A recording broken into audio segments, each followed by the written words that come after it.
Manco is under attack. You must defend it. 5, 4, 3, 2, 1.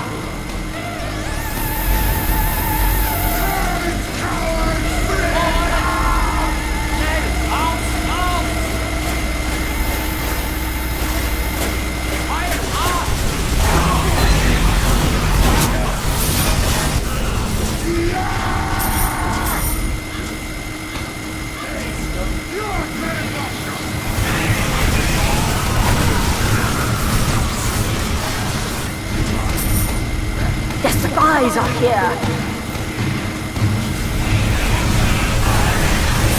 You have destroyed all the spies!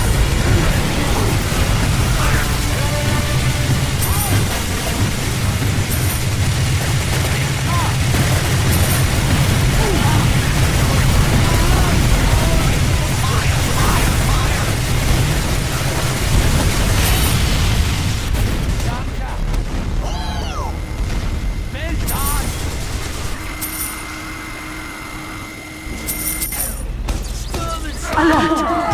Spies coming!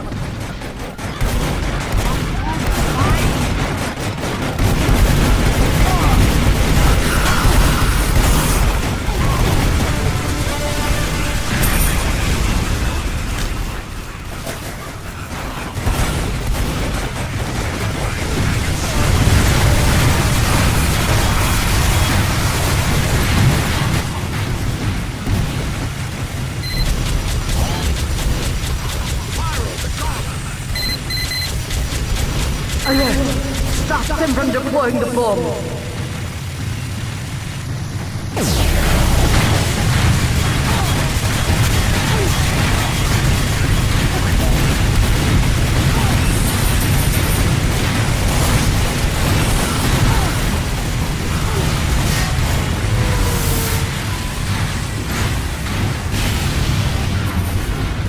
Alert! If they deploy the bomb, all is lost! We lost!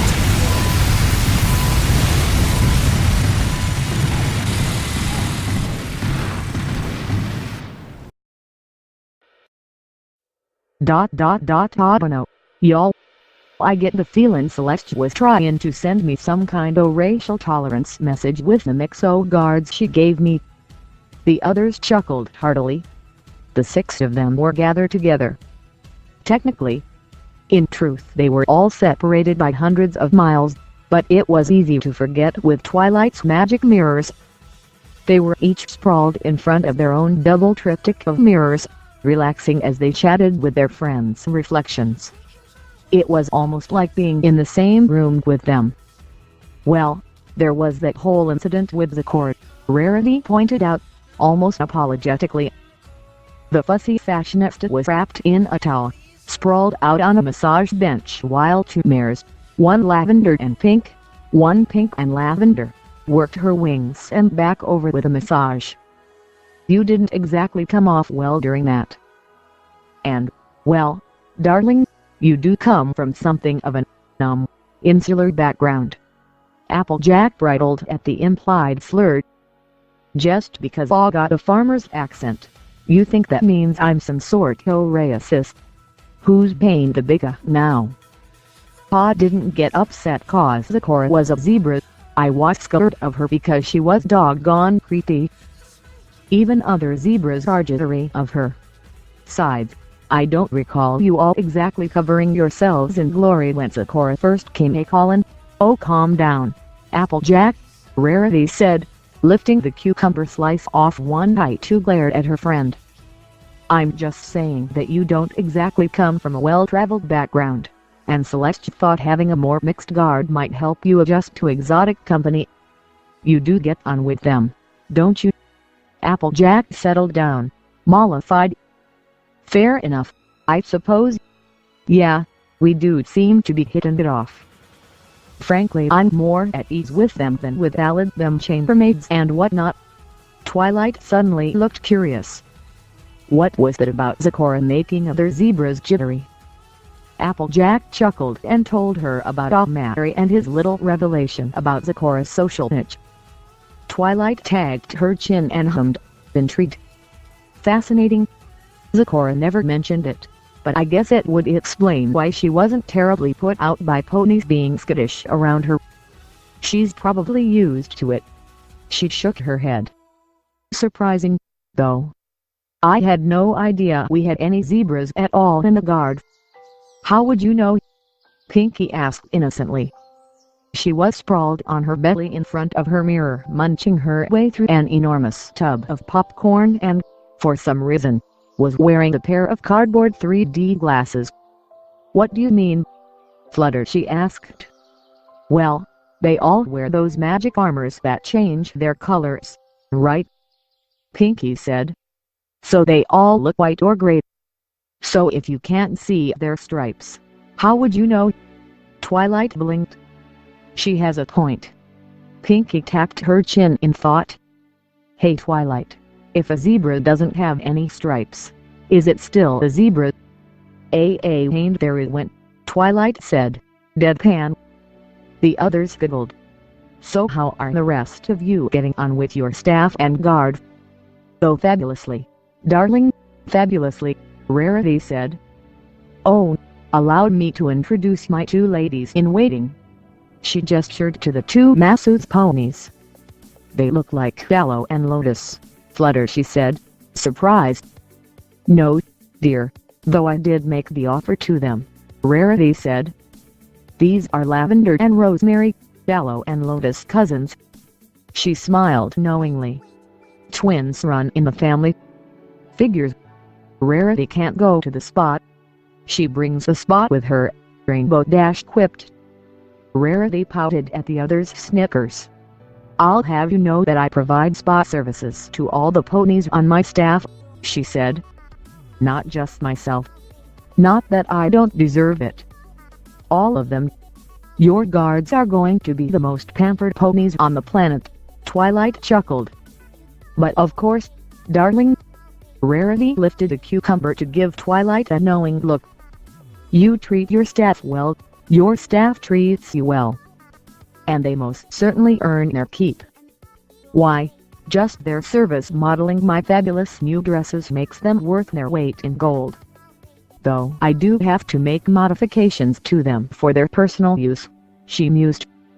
I have no idea how I managed to hide 15 stilettos and a tiara in that little black dress I made for Marigold. You know the darling thing cried when I gave it to her. She said it was the nicest thing anyone ever made for her, the poor dear. Well, Twilight said, at a loss for words. That's certainly something. And of course they all look fabulous in them. Like I said, worth their weight in gold, even if they hadn't karate chopped Prince Blue Blood for getting fresh. She replaced the cucumber and laid back down. Karate chop? Prince Blue Blood? Yes, yes, Rarity sighed. Since my course is going to be through several foreign lands, there are a few equestrian diplomats squirreled away on board. Prince Blue Blood managed to wheedle his way into a berth. The doll figures he can salvage his courtly influence by courting me, it seems. He got into the Van Ordinaire one night and tried to make a pass at me. Marigold and Jade Blossom taught him the error of his ways, of course. He was up and about the next day, though he hasn't walked the same since then. What? The alicorn fashionista discarded the cucumbers entirely and looked at her friends, sincerely puzzled. Her friends, for their part, were staring at Rarity with seriously disturbed expressions. So, Twilight said with forced cheeriness. How about you, Pinky? Oh, superific, the party alicorn said. It's funny, though. They're all big and muscle Twilight Big Macintosh. And they all talk. She struck a muscle pony pose. Lock these. They are RH. Get in DCHOPPAH. They're all Australian. Pinky shrugged. Nah, they just all talk that way. They're nice though. But Lulu is sort of having troubles because of them. ... And this is Hans and his brother France. Pinky said cheerfully. standing between the two at the end of the line of ponies. "Alone, Princess Luna," the enormous black stallion said. "Okay, coolly, I am France, and I am Hans," his snow-white brother said. "Ve nude to serve." He took Luna's hoof in his own and kissed it chivalrously. Luna gaped as she stared up, at the massively muscular earth pony guard. Ye gods! He was almost as tall as Celeste. Powerful muscle rippled under his gleaming white coat. His massive hooves dwarfed her own. Yet he wasn't clownishly distorted like Captain Snowflake, back on the Nature's Child. No, Hans was cut from the same cloth as Princess Applejack's older brother, carrying his powerful muscles on a frame suited to their size. His brother was no different, only he came in jet black to Hans' gleaming white. Luna didn't stand a chance. The fierce and untamed world of 1,000 years ago had conditioned her at the marrow to crave a stallion who looked like he could take a Warhammer to the chest without flinching. Hans and France, like every other stallion in the Bouncer Brigade, fit the bill and then some. "Remember your oath," she frantically thought. "No mortal stallions. No mortal stallions. No. No. You cannot has beefcake. Must wait until the panacea is found. No mortal stallions." "Woof," she said. Hans and France's eyebrows rose. Mercifully, before Luna could begin drooling, Pinky spoke up. "I think she means welcome. Well, maybe you and the others should go ahead and go. I'm sure you have all sorts of guardsy type stuff to do." Pinky ushered the guards out the door. She leaned out the door, waving goodbye to the guards. Luna galloped to her side, sticking her head out the doorway to gawk as they marched off.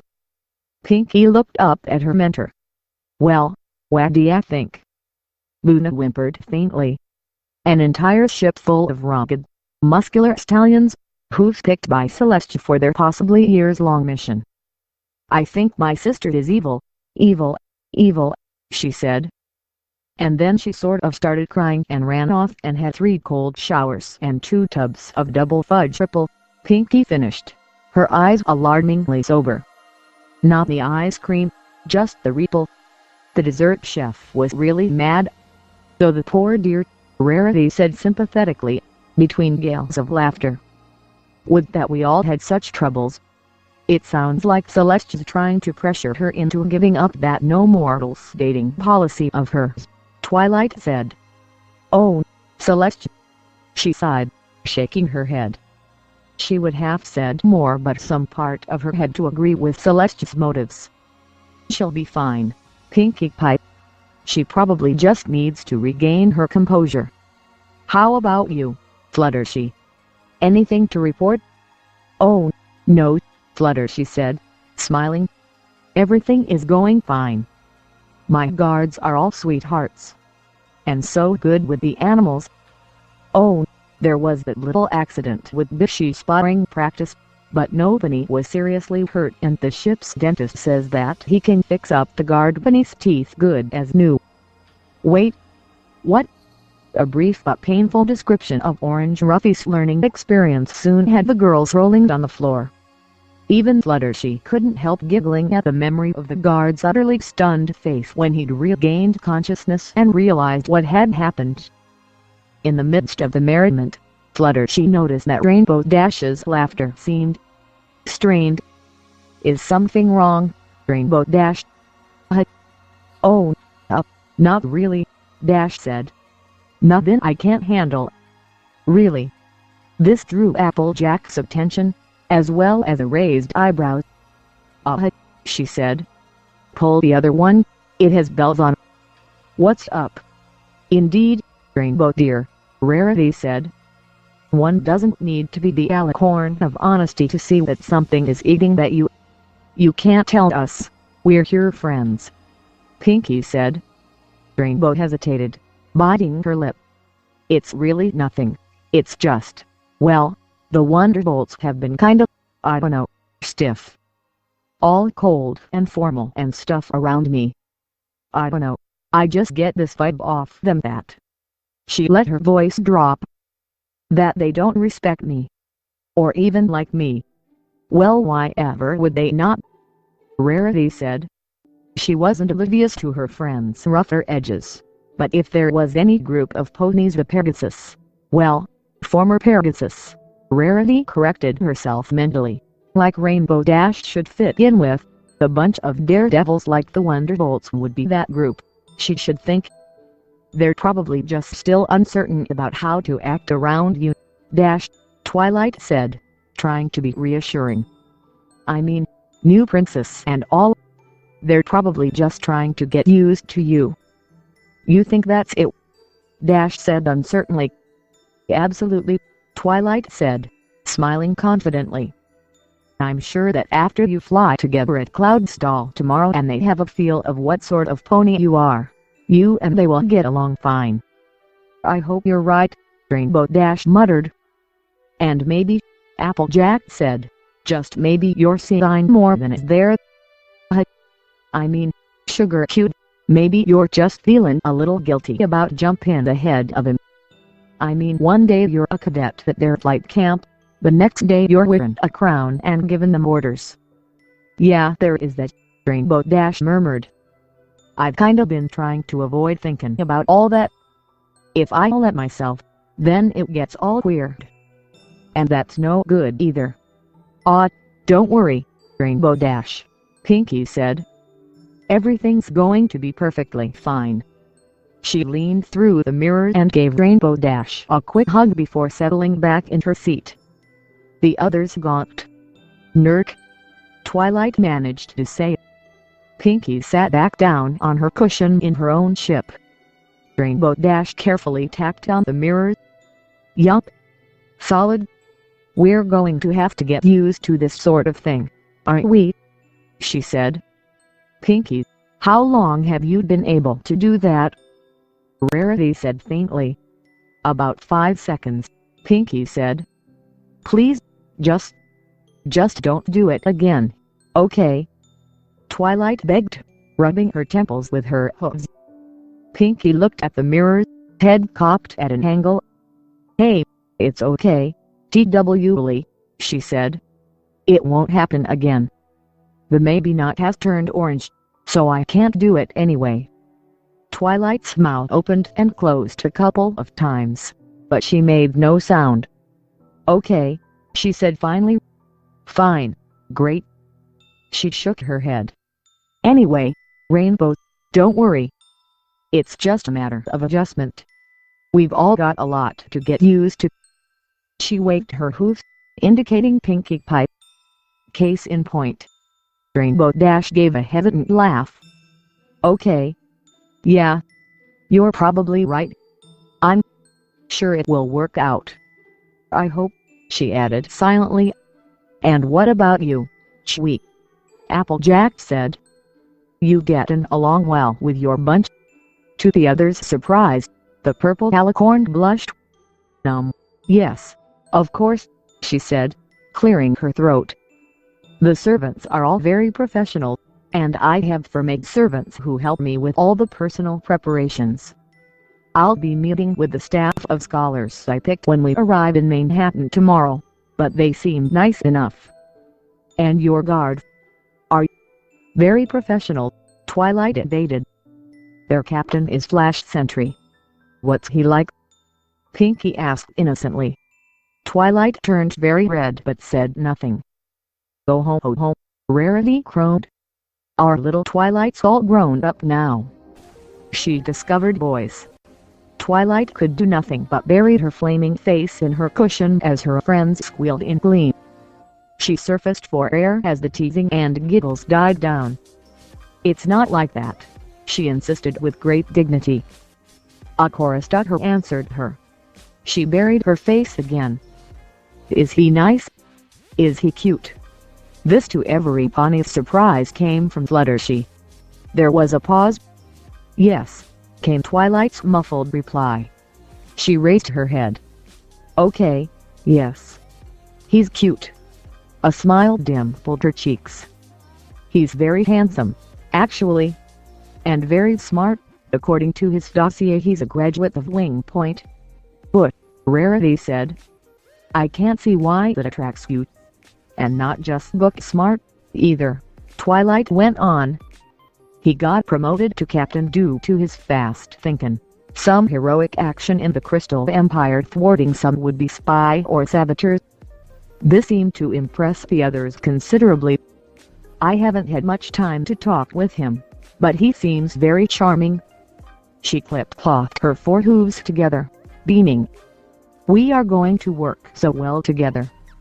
The 6 Alicorn princesses all had very specific destinations in mind, each according to a different strategy. While those itineraries at first glance were trivial and impulsive, and a thin excuse for the new royalty to indulge in a lavish vacation, there was in fact a strategy to it all. If anything, the fact that their itineraries could have passed as a royal indulgence to a casual observer was half the strategy itself.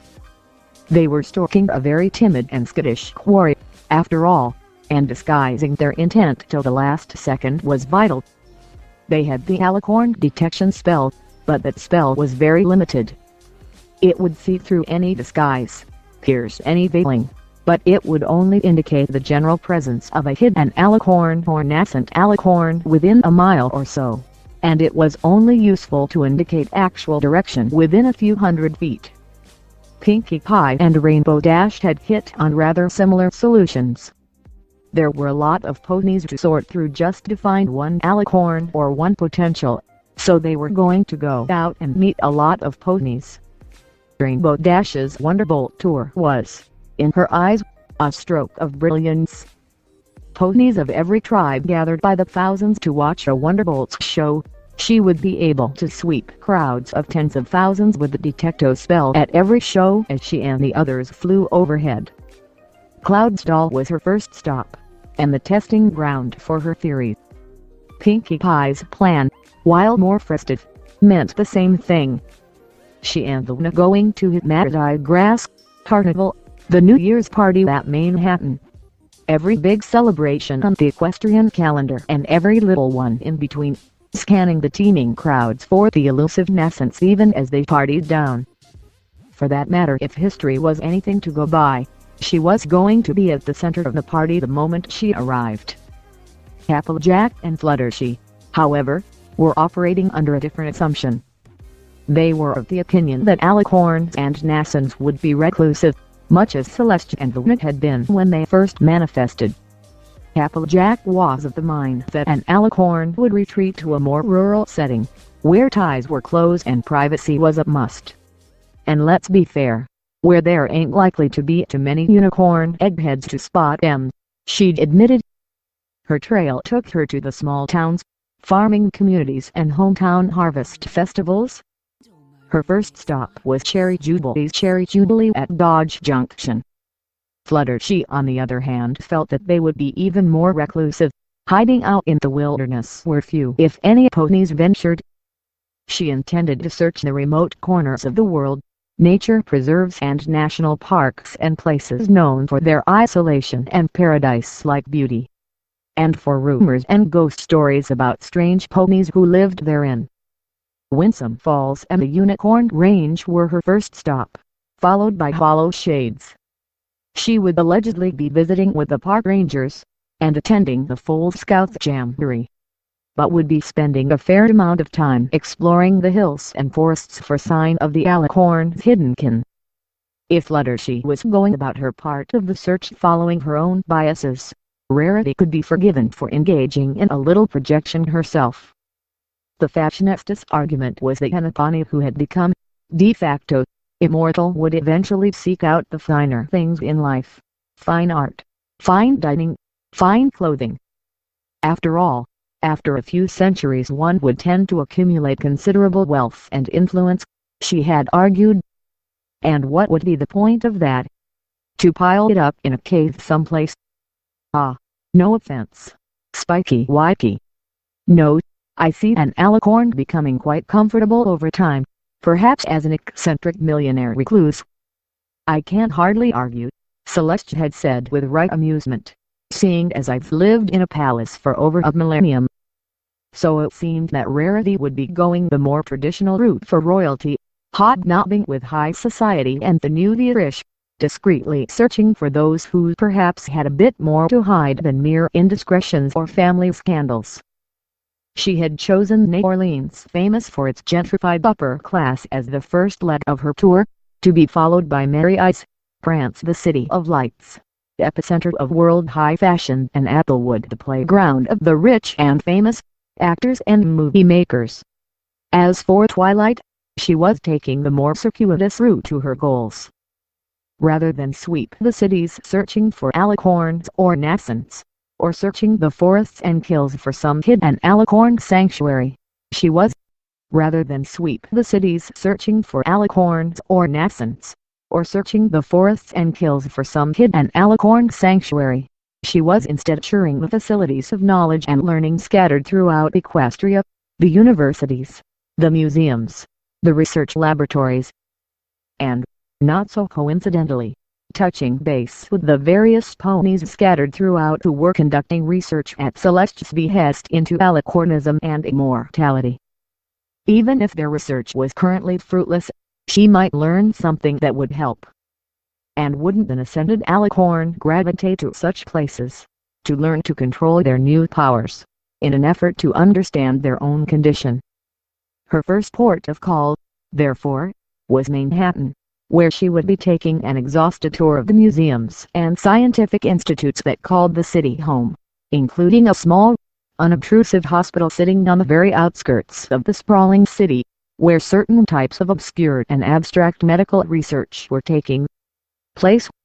And meanwhile, Celeste, Cadence and Shining Armor would put their own efforts towards searching both Canterlot and the Crystal Empire. They had air magic. They had their teams. They had their loyal siblings and sidekicks. They had their fully stocked and equipped airships. They had the tools. They had the talent. They had the plan. There's a famous saying in the military about plans.